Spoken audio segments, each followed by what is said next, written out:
welcome to our Let's Talk video podcast today. Today we have guest pastor Dennis Fountain, pastoring at the Moses Lake Baptist Church in Moses Lake, Washington. So, Pastor Fountain, thank you for being with us today. You've been pastoring Northwest 10 years now.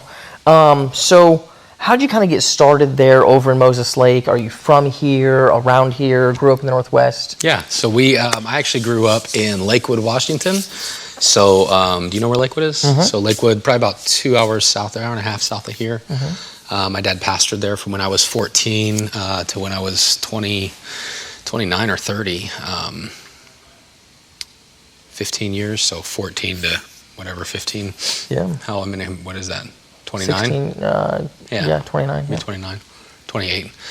Anyway, doesn't matter. But anyway, he pastored there in Lakewood and grew up there.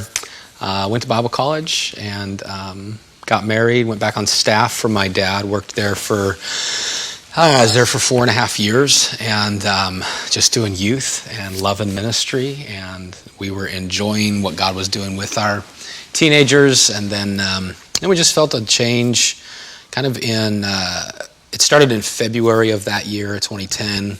We just felt like maybe we were going to transition to ministry, like go from youth to young couples or something like that. And we went and sat down and talked with my dad and just got advice and direction. And it ended up, long story short, in about August of that year, we knew we were going to be leaving the church, be done on staff.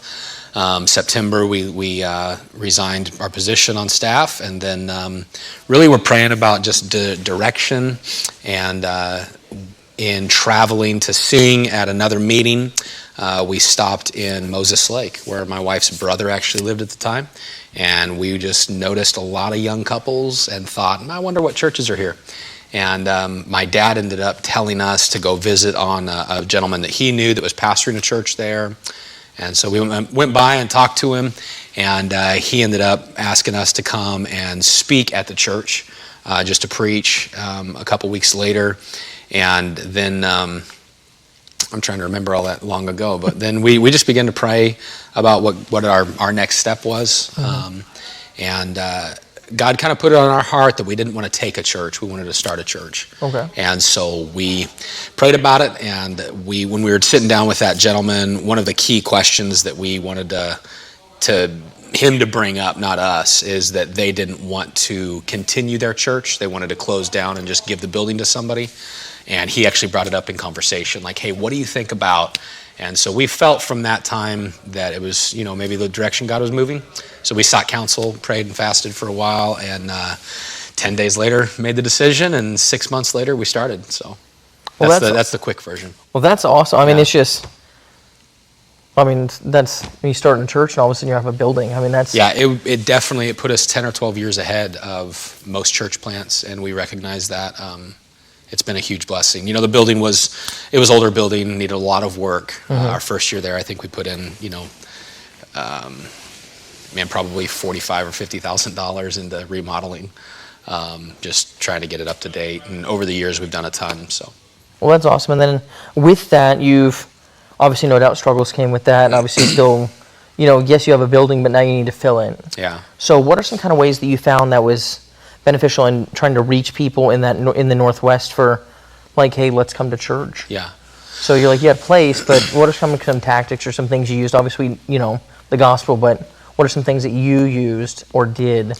Yeah, so I think I probably have a little bit of a different opinion than most people about the Northwest.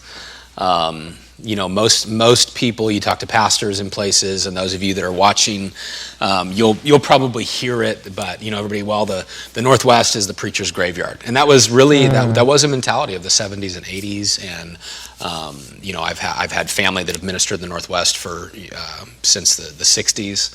And it was really, it's kind of true to a certain degree, but really everywhere is ministry's graveyard. Everywhere has struggles, everywhere has different diverse situations and challenges and things that are things that fit within that cultural context, and you got to figure it out. So I would say the things that we did in Moses Lake, it's not something that that can only be done in the Northwest, or that's the only place you would try that.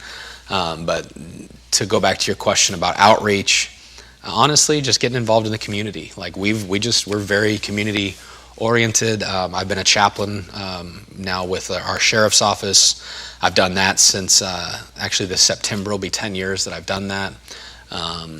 And then, I'm very involved politically with just connecting with all of our elected officials and our city council and our school board. And we do a ton of outreaches within the community. Actually, we're coming up on the season right now. We call it our Into the City outreach. It's out of John chapter 4, when the woman at the well left her water pot, went into the city. And so we started about 7 years ago. We started our Into the City month. So it's actually 6 weeks from this week until September 19th. We have something big every week. So this week's a Fair Booth outreach. Next week we host a big youth rally, and then the week after that we'll be delivering. I think we're doing donuts to like 50 local businesses, and then the week after that we're doing it's called Night on the Grass. We just have 3 acres that we just purchased that we're getting ready to build on, and so we're just doing a family night out on the property, a bunch of air bounce houses and family games and yard games and food and all that type of stuff. So I think really any pastor going into a community, pastoring is not about just sitting in an office and writing messages. It's shepherding people, and that means even shepherding people that aren't within your church, and just being there for folks. So being out doing outreaches, being out and sitting in coffee shops and studying, and being that pastor that people get to know of. Oh yeah, no, that's a pastor. I've never been to his church, but no, he's a pastor. I can talk to him. That's so awesome. That's stuff that we've tried to do since day one. So. And I think it's that mindset that's, I think it crept into churches for a while, where it was, like, we're here, they'll find us, we'll go, knock on doors because that's what we do. But it's that same thing, like you said, like Jesus went out to where the people were, where are they at, how can I reach them where they are? Because they might not never come to your church, but we're epistles known and read among all men. Yeah. So what is that? They got to see us first. Yeah, and unfortunately, I mean, you're spot on that. A lot of church planners. I remember in 2012, I got to speak at a church planning conference, and one of the things that my wife and I had kind of thought about is that a lot of church planters, you put up a sign. It's kind of like, well, we put up the sign, and what you said, we'll put up the sign, we'll knock their door eventually. But statistically, and I can't tell you the exact stat on it, but it takes somebody like 7 to 10 or 12 times of seeing something before it really resonates or connects with them. So if that's true for a church, seeing your sign once, that one sign, even if they see it 12 days in a row, that one sign is only one impression. And so I think that we've got to get past the fact of, well, we put up a sign and knock doors, people will come. Man, you're exactly right. Like, God went to where people were. Christ went out, and his burden was to seek and to save. The word seek, go after and pursue. And it's that same thing. In our church, we have easily 40% of the members of our church came because someone invited them. Yeah. A friend, not necessarily a door hanger, but a friend invited them to church. Or a family member or things like that, and they came and loved it and enjoyed it. Yeah, word of mouth, the workplace, the sports teams. Yeah. I think pastors should be coaches. If you have kids playing, coach their team, man. Get involved. My friend, of course, him, Kurt Skelly, we were talking years ago, and I said, what's one of the best things you did as a young dad? He said, coach my kids' teams. And at the time I was already coaching, but I thought, man, I'm glad to hear that, because I was thinking, I want to be done with this, But you never know. You never know what God could do. And, 2 year, of course, COVID year shut down a lot of sports. But 2 years ago, at one point, we had, from one of my son's football teams, we had probably had 25 or 27 people in my house that they would never have stepped foot in my house were it not for that football team, just being out in the community. So. Yeah, it's definitely a good thing. I know Pastor and I coached golf at the local high school for a few years. I couldn't coach golf. Yeah. It's a lot of fun. I play it. One of my staff guys gave me a rag. It's the world's okayest golfer. That's what I am. I'm pretty much in the same boat. Okay, so I'm good. Anyway, go back to coaching. But with the same thing, we were coaching. It's that kind of same thing. It's like we kind of get into it in these, teaching in the public school. Yeah. Like, so you're in it, like you have the same rules. But it's that same thing. Hey, well, what do you do? Hey, well, I'm a pastor. Because if they ask us, we're allowed to talk about it. So like, hey, we're a pastor in the area and everything, and so they would all of a sudden maybe have a problem at home or with mom and dad or whatever, and they'd be like, well, what would you say? Yeah. Like they'd ask us after Yeah. practice or before practice, and I think it's just taking those opportunities in, no doubt a busy schedule to kind of just try to minister to people, to try to get them to come in.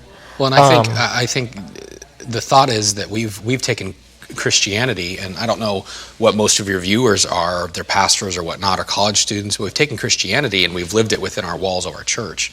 And that was never intended. And we've forgotten about the lost people around us, and we've forgotten about the impact, and we've forgotten about the fact that you've got to think outside the box to minister to people. Yeah. So you brought up teaching. I was a substitute teacher when I was a youth pastor, and it opened up tons of doors. We saw dozens of kids trust Christ just because of being a substitute teacher. And I think the main thing that we're trying to get to is that even in that they get to see you outside of church or outside of a pastor, because Right. everyone, whether they admit it or not, when you say, hey, my name is Pastor so and so, or I'm a pastor, they just like shut down almost, where they're Right. like, well, I can't. But then when they see you outside of what they would deem like that field or that realm, they're like, oh, you're what's your name again? Like, oh, I'm Dennis. Like. Yeah. Instead of like pastor, they might be more friendly or something, and see you as a real person, not Right. as this what they perceive you to be. Yeah. And I think that definitely helps with that. And as we close up, I want to ask you a question. You said you got a building, renovated it, but now you've bought property and you're about to build a new building. So what's that kind of looking like? And Yeah, so we, a long story short, God just put us in touch with right people, and we ended up buying 3 acres. That was it was called a city park, but it wasn't a city park. It was just kind of soccer fields, and the city wanted to offload it and put us in touch with the right people. We bought it, got a great deal on it, which now because of COVID you would not get that. But we got a really good deal on it. We got a good opportunity, and so we're actually looking at selling our building and building over there. The story that I have about it is just a God story. Would take up a whole hour podcast on it. Just what God did and putting us in touch with the right people. We were supposed to wait 18 months, after we closed, even getting the building. The city changed city managers right in the middle of it, so we had to start back at square one. And then, the city council ended up voting on it like 4 times, and they all 4 times unanimous to sell it to us. And then when we got it, we were supposed to have 18 months where we waited to rezone, but God put us in touch with the lady that did it, and she literally just pressed a couple buttons on her keyboard, rezone the property, and now we can build any time. We have no waiting period or anything, so now we're just raising the funds for it. So we're looking at selling our building. We're trying to push a campaign right now at our church called Be One of 500. Okay. Trying to get 500 people to give $1,000, and that would be our first 500,000. We need. We're looking probably about 750 to 800,000 to do our phase 1, and then we'll raise money for phase 2 and kind of go from there. So it's exciting. We've outgrown our building, and it's a good problem to have. But here in the Northwest, I think because of the reputation up here, churches have a reputation not only among pastors but also among the lost of not being around long. Oh, that one, that's not going to be around long. Yeah. 15, 20 years, that won't be around. And so I want to get our building up and get it done and just get going. And a lot of potential, great location. There's a ton of upside to it. So that's awesome. And I was going to ask you, what advice would you give to a young person that might want to come start a church or whatever? And we kind of covered a bulk of it with getting into your community, get involved. What else would you kind of add to that? Yeah, I would say, if you're a young person or even, middle-aged or older thinking about moving to the Northwest, don't be scared about really thinking about anything. And just kind of look at you and talk to you for a second. But, anything that God gives us to do, like God will always supply for it. He'll supply the means, he'll supply the courage, he'll supply the energy, he'll supply the right people across your path that you need to contact, to be in touch with. He'll bring the building, he'll bring the person, he'll bring the staff, all of these things that God does. And I think sometimes we let other people's We let their story intimidate us, right? Oh, well, man, it's going to happen the same way it happened to them. They got discouraged. They didn't have a building. They didn't have this. Well, the preacher's great. They didn't, And really, man, God's writing your story. And you think about Bible characters, Ruth wasn't saying, Naomi, give me your story. Ruth said, Naomi, give me your God. Esther wasn't saying, Mordecai, I want to live out your story. Esther was saying, no, I know that you've encouraged me for such a time as this, and so let's pray and let's move forward with what God's given us. Joseph wasn't saying, hey, Dad, I really want your story. He was, no, here's my story. And so don't be intimidated and let the stories of others discourage you. Let them encourage you. Let them challenge you. And if you want to come to the Northwest, I would say, number one, move here first. Don't just move here to start a church. Move here first. Find a church if you're not from up here. Find a church that you can be under, a pastor that has been here for a few years. Give him 2 to 5 years and be on staff, or just serve and get a feel for the area, get a feel for the culture. Pray about the cities, pray about where the gospel is needed, and then start a church or take a church or whatever. We've started 2 other churches since we've been at Moses Lake, and the most recent one is Ridge Point Baptist in Wenatchee, Washington. They come up on their 1-year anniversary in just in a month and a half, 2 months, October, second Sunday in October. And God's done a ton there, but it was a young man that felt like he wanted to start a church, came up, served on staff with us for 6 years, and now they're doing a phenomenal job. And I attribute that just completely to the Lord and to this young man and his surrender to God and what God's done with it. So don't let people's story intimidate you. Plan to move out, step out by faith. And if you truly are interested in the Northwest, I volunteer myself. You can get a hold of me. I'd love to talk with you and chat with you about it. And man, there's lost people everywhere. So wherever God calls you, step out by faith and serve. So. Well, that's awesome. Well, thank you so much, Pastor Fountain, and definitely those encouraging for those churches. I know we support the church there in Wenatchee. Yeah. He's doing a great work. He was with us, right before COVID. And it's awesome to see just churches that are just doing what God has commanded them to do, reaching people in their local areas, and specifically this Northwest. So thank you so much for being with us. Thank you for tuning in. If you haven't subscribed yet, go ahead and hit that Can I throw one thing in real quick before you throw all that out? I will say one other thing, that we have some great coffee up here. Do you think we have good coffee? We have great coffee. We have really good coffee up here. If you like coffee, just don't ever, there's certain people up here you don't want to ever, make certain agreements on, and that they owe you coffee or something like that, because usually they don't make good on it. So anyway, you owe me a coffee. That's all I'm getting at, is he owes me a coffee. We haven't got there yet. We are getting there. We still have time left. I don't know. So I just know I'm owed a coffee. So I'm just kidding. Thanks for having me on. But it's definitely awesome. Obviously, Starbucks is here, so it's, I think, great coffee. Those around the country, you can fill out the comments what you think is the best. But I think Starbucks is great. Thank you for subscribing today. Make sure you hit that subscribe or hit that bell and just get the notification. We do them weekly. Thank you so much. Have a great week. See ya.